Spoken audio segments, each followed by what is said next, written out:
लोकसभा में नेता प्रतिपक्ष राहुल गांधी एक बार फिर से अपने बयान को लेकर सियासी विवादों में घिर गए हैं। रायबरेली की जनसभा में राहुल गांधी ने प्रधानमंत्री मोदी और गृह मंत्री अमित शाह को लेकर ऐसा बयान दिया जिस पर देश की राजनीति गर्मा गई है। राहुल गांधी ने मंच से नरेंद्र मोदी और अमित शाह को गद्दार कहा और बीजेपी आरएसएस पर संविधान और देश को नुकसान पहुंचाने का आरोप लगाया। कांग्रेस ने खुद इस बयान का वीडियो सोशल मीडिया पर शेयर किया है, जिसके बाद बीजेपी ने कांग्रेस पर तीखा हमला बोला। पहले राहुल गांधी का ये बयान आप सुनिए।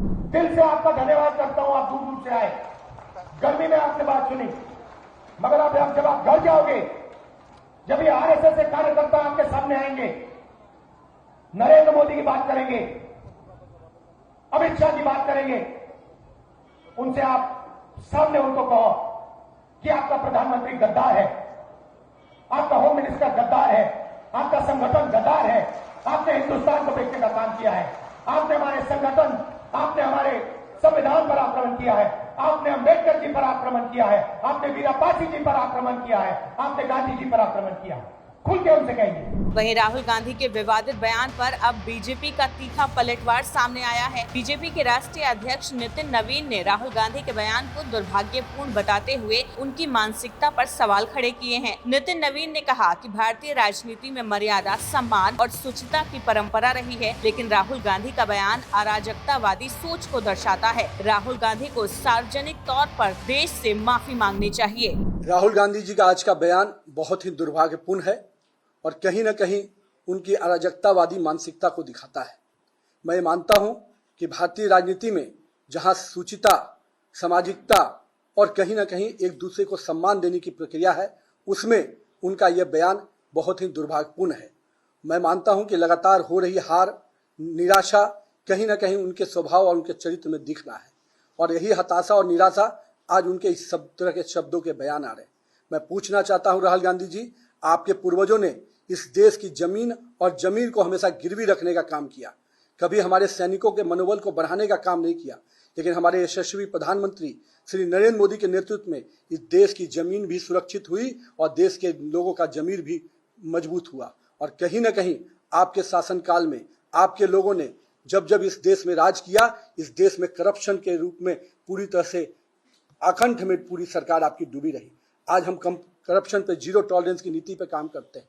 आज हमारे देश के यशस्वी प्रधानमंत्री के नेतृत्व में आतंकवाद जैसे चीजों पर पूर्ण रूपेण लगाम लगाने का काम किया और हमारे पड़ोसी भी आज हमको कहीं न कहीं हमारी इस नीति से नतमस्तक नजर आते हैं। और किस प्रकार से आप शब्दों का प्रयोग करते हैं, जिन शब्दों का आप प्रयोग कर रहे हैं, क्या नक्सलवाद खत्म करना गद्दारी है? क्या इस देश की जमीन को सुरक्षित रखना गद्दारी है? क्या इस देश के तिरंगे का सम्मान पूरे विश्व में बढ़ाना गद्दारी है? अगर ऐसे शब्दों का आप प्रयोग करते हैं तो मुझे समझ में नहीं आता कि आपके पूर्वजों ने, आपके कांग्रेस के पुराने नेताओं ने जिस प्रकार से यहाँ के सैनिकों के सर काट दिए जाते थे, आप मौन बैठते थे, लेकिन आज भारतीय सेना को सम्मान के साथ, स्वाभिमान के साथ काम करने का जो मौका मिला है वो यशस्वी प्रधानमंत्री नरेंद्र मोदी के नेतृत्व में मिला है। और मैं मानता हूं कि भारतीय राजनीति का आप राहु हैं जो कहीं न कहीं पूरे तरह से देश की राजनीति की वातावरण को गंदा और दूषित करते हैं। राहुल गांधी जी, आपका बयान बहुत ही दुर्भाग्यपूर्ण है। आपने केवल नरेंद्र मोदी का ही अपमान नहीं, आपने देश की 140 करोड़ जनता का अपमान किया है। लेकिन शायद आप पुराने चीजों से सबक नहीं सीखते हैं। देश की जनता ने जब जब आपने आदरणीय नरेंद्र मोदी जी का अपमान किया है, तब तब इस देश की जनता ने नरेंद्र मोदी को जीत दिया है। देश की जनता ने जीत का माला नरेंद्र मोदी को पहनाने का काम किया है।